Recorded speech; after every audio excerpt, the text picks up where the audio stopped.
Hi, good day. My name is Maurice Lipschitz. I have a BSc, a B.Ed, and a B.Ed honors degrees.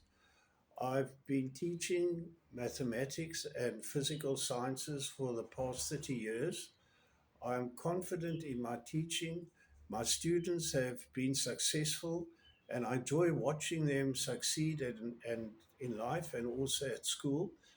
I've taught students of various abilities and they've all enjoyed my teaching, they've succeeded, and I derive the utmost pleasure in accomplishing that. My goal is to ensure that I provide, instill in the students that desire, that confidence, and willingness to succeed. I'm confident that in this position I will be successful and I will take my students to the highest level. And I'm sure that they will accomplish whatever they have to, and they will have that intense desire to succeed and to accomplish everything to the highest levels. It gives me the greatest pleasure in seeing this happen. Thank you.